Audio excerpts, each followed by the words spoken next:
Alright, so today I just kind of want to make a video to get me back in the swing of things. A lot of life stuff has been happening, but I just wanted to make a simple video today about some beginner tips for picking up Plus R. Main focus of these type of videos is I want people to pick up these games, and if there's any way possible for me to help them, then I hope my videos can assist in some way. So let's jump into training mode and start talking about some stuff. Alright, so the first thing I want to talk about is probably the most important thing you can learn in any Guilty Gear game, and maybe just like any fighting game like in general. Learn how to convert hits into knockdowns. This is the most important thing you need to learn how to do. I don't care if the combo is super simple, doesn't do like a ton of damage or anything. To get started, you want to learn how to knock down your opponent. This is important, especially in a game like Guilty Gear, is because this sets up something called okizeme. Okizeme is kind of just a fancy way of saying a hard knockdown. Generally in Guilty Gear, this is done by doing a 2D, down plus dust. That's generally a universal sweep for most characters. I think Robokai's 2D is a little bit unique, but his sweep is 2H, if I believe so. Don't quote me on that. But generally, every character has a way to force a hard knockdown. Hard knockdowns are important because, as you see, it takes like a second for Kai to get up. In this time, you can set up some sort of offense. Basically, if you score a hard knockdown, your opponent's going to be forced to deal with at least one type of mix. In this case, I am going to just kind of go over Faust's general okizeme strategy, but each character should have something about their Oki game either on a dedicated Oki tab or under strategy on the character's dust loop page. Basically, Faust can do a few things. If I think they are going to jump out, I can 2D them. This is going to catch jump outs. If I think they're going to press a button or try to backdash, I can do something like J2K or 6H or Force Break Chop. These are all good at catching backdashes and pokes. Once I have a little bit of psychological damage on them and they just kind of don't want to try something, they just kind of like want to sit there and block, see what I do, maybe play a little bit more reactively, then I can just do nothing and then let them just sit there, or I can run up and either throw them. Faust doesn't have a lot off throw, so that instead he wants to go through for his command throw, which then he can combo off of. So that would be my answer if I think they're just going to block. And then there's also the option of a character doing a reversal, like a Dragon Punch or something like that. Typically reversals are super unsafe on block, so I can just sit here and block it. Or maybe if I'm well spaced enough, I can throw out a move and not get hit. But generally that's like the game plan. You're trying to basically put them in a situation they don't want to be in, and you're kind of pushing your advantage. And this is all done by scoring a knockdown when you get a stray hit from neutral or something like that. So the very first thing you need to learn is how to score a knockdown with your character. Before we get to the second point, I just want to give a quick shout out to my Discord server. We have a growing community there, pretty active. We have net play, ping rolls, if that's something you're interested in. Maybe you just want to ask questions about various games, or just maybe sit there and chat. We also have a book club that I need to get started again. I've taken a little break from it, but I am looking to get that started again pretty soon. So go check that out. If that's something that interests you, it's linked down in the description below. Alright, point 2. Understand the defense and how all the defensive system mechanics in this game, because this is a game, it's characterized by characters' very oppressive offense. You're going to get a ton of just BS thrown at you. So understanding what your options are on the defensive side of it is really important, because as fun as it is to throw all of your offensive stuff and all these combos are, you're going to be in a situation where you're on the back foot. You're going to have to block. So obviously there's like the simple stuff like block, hold back, react, and try to play reactively. You can try jumping out of pressure, and then like resetting to neutral. But as for system mechanics that can actually help you out, FD is a very important one. If you hold block and then +2 attack buttons, you'll get FD. Don't do slash and heavy slash though, because that will result in a slash back. We'll talk about that in a second. But this is a great just kind of like way to spend meter, because this does continuously drain your meter, but every time you get hit, there's a little bit more pushback, so it creates space and kind of makes your opponent have gaps in their block string. They might have to run up to reissue their block, or they're just gonna be like too far away for something to connect and then you can whiff punish, or maybe it just gives you enough space to jump out, or maybe throw out a move, throw out a item in Faust's case or something like that. So FD is very important. It's a very simple way to just create space without taking on a lot more risk. One thing I forgot to mention when I was recording this video that's really important about faultless defense is if you are about to be hit while you're in the air by a move that is grounded, typically a block won't block it. Typically most ground moves are air unblockable, but with FD you actually are able to block it. So it's really useful if you're coming in from the air and someone throws an anti-air out at you. The other thing is a dead angle attack. I will set the CPU to do it right now.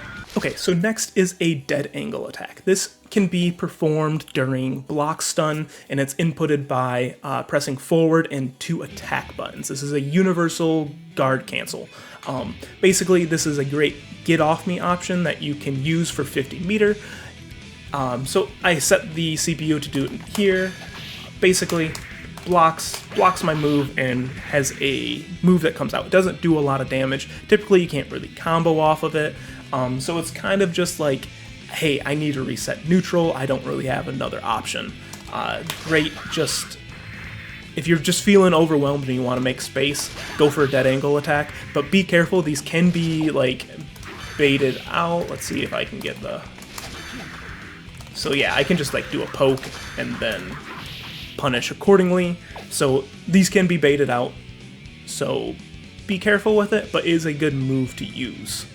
Another option, obviously, one of the most important things is you have this big red burst meter up here. If you press it, you will get out of a combo. If you are in hit stun, so like a move, if you're actively being comboed, you get something called a blue burst. Blue burst will just like launch your opponent backwards and just create space, gets you out of combo so you don't die. If you do one that is not while you're in hit stun, you get a gold burst. If this hits your opponent, you also get full meter, so that's something really good to know. But defensively, typically blue bursting is what you kind of want to save for. Same with dead angle attacks. These can be baited, and if you bait your burst, that's a huge resource that you're just getting up. You don't gain burst back fast. Like if you use it like near the start of your first round, maybe you'll get it back by the second round, and you'll definitely have it back by the third round. But typically you're only going to be getting like 2 bursts per game, maybe 3 bursts if they're really long games, but it's a powerful resource that you should definitely hold on to and use when you need to use it. And then the final system mechanic I want to talk about is slashback. Slashback is a very high risk, high reward. You have 2 frames to input back and slash plus heavy slash, and if you do, it sets your block stun to 1, so you only receive 1 frame of block stun. I think if it's in the air it's 3, but it basically instantly can turn the tides into your favor, because 1 frame of block stun, you can probably punish what was just thrown at you. High risk, high reward. If you're a beginner, I wouldn't really worry about this. One thing that is not a system mechanic that I kind of want to talk about is throw OSs. So throw comes out on the first frame it's inputted, meaning if someone is just disrespecting you and running on top of you like this, and they're setting up their Oki game like that, just throw them. It's a super fast option, and the one thing that's really nice is you can option select it. If you're unfamiliar with an option select is, it's essentially when you input a series of buttons that will give you results depending on what situation you're in. So in this case, I am pressing forward, heavy, which would be throw, but I'm also pressing slash. So I am out of range of throw. So I am getting close slash. If I'm a little bit further, I'm getting far slash. So I could just like item toss. I should probably turn off the dead angle. 1 second. I am pressing forward and heavy slash right here, and I am getting slash instead of heavy slash. But if I'm a little bit closer, I'll get grab. just a cool way to cover two different options. If that's something to implement, not super complicated. Sometimes option selects can be a little bit daunting. I think if you think they're going to throw you and you also kind of want to press a button, it doesn't hurt pressing just one button with the heavy button. You can do it with basically anything. I can't do it with like back plus slash heavy slash because you hit slash back, but forward plus heavy slash, forward plus dust gave me burst, but if I don't have burst, I get dust. Forward plus heavy plus punch will give you 6p, which is great because that's a universal anti-air. And then you have kick. This is good for Faust because this is a quick anti-air. But yeah, mess around with what your character can do with option selecting with throw. It's a very useful thing to get used to. My third tip I want to talk about is spend your meter. Meter goes away at the start of each round, so don't end your round with a full stick of butter. Go spend that. If you're like hyper focused on just one way to spend meter, you're probably going to end up building a bunch of meter and then not end up using it. I like using FD because I like getting out of sticky situations. I like making a lot of space. But I also like holding on to it for making unsafe stuff safe with Roman cancel or FRCs or combo extensions as well. There's like a specific 6H combo that just does like a ton of damage. I haven't been playing Faust recently, so let's see if I can still do this. Oops. And I dropped the flower extension there, but like 6H combos that are extended with RC are just like really funny to me. I've been playing a little bit of Abba recently. I've been learning her for a video, so I wasn't able to do that. But that was one of my favorite Faust combos when I was playing a lot of them. But spend the meter. You can spend it on dead angles, you can spend it on faultless defenses, you can spend it on force break moves, you can spend it on like supers. You can make things safe with Roman cancels and FRCs. Definitely explore ways to spend meter. You get a lot of it. Use it. Don't put it to waste. There's a lot of interesting ways and a lot of just fun freestyle ways you can use meter. And I think it's like Guilty Gear is one of the most fun games to spend meter in my opinion, because there's just so many applications for it. So definitely do not be afraid to spend it. Just go in, use that force break move that you think would be a little funny in that situation. I love just throwing out force break chop when I can. It's not good, it's not invincible. Like, I mean, it is a good move, but it is you're aerial on frame 1, but you're not invincible, so you could like low crush stuff, but it's funny to like hit them with chop. So point 4, I want to talk about developing a good split between training mode and online. This game is a game, there's a lot of variation to it. Like, you're going to have different character weights, different speeds, a lot of weird ways hitboxes and hurtboxes interact with each other. Every time you jump online, you're probably going to experience something unique that you just have never experienced before. And that's probably going to last for hundreds upon hundreds of hours, even like 1,000 hours in. You might run into something you've never run into before. So it's really good to kind of understand your character's kit in a very intimate way. Guilty Gear is a character specialist game. There's a lot of character unique stuff, character mechanics, Gatling, special Gatling trees and stuff like that, that it's going to take a lot of time to understand. And that kind of leads into this secondary point, is study your character's combo theory. Combo theory is very important. Typically this will have a tab, or there will be like a section of it on your character's dust loop page, either under like combos or strategy. It'll just kind of tell you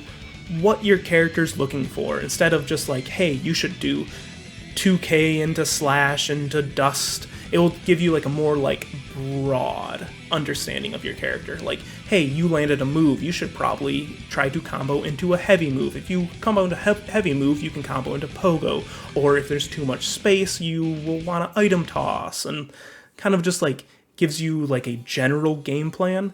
And then as you understand your character's moves more and more, you're going to, how do I put this? You're just gonna start things are going to start flowing. You're going to be able to piece things together. You're going to do combos on the fly that you've never done before because it just came up in this specific situation and you knew kind of generally what you wanted to go for. So you just did it. Combo theory and having a deep understanding of your character are very important, and you kind of get a better understanding of your character by going online, experiencing new and unique situations. So definitely try to get a good balance of training mode and playing online and reading Dust Loop. Dust Loop is your Bible. It's going to have almost all the information you need. If it doesn't have something, you could definitely ask in a Discord. Either you can ask in my Discord or the Plus R specific Discord. Probably Plus R specific Discord. They're going to have a lot of character specialists there and mentors. Definitely use that resource. But yeah, that is a very deep game, and you're going to have to really spend a lot of time at like an intimate level understanding everything. And the final point I want to talk about is about character selection. As I have said multiple times in this video before, this is a character specialist game. You're not going to just learn one character and be able to play everyone in the cast like you could with maybe some other games. Play who you want, because characters take a lot of time, and I kind of like push back on the idea of you should play a beginner character just because, like, yeah, you're going to learn other characters' kits, you're going to learn some system mechanics, but like, if I'm playing Faust, I'm not going to be able to just jump to Abba and know how to play her.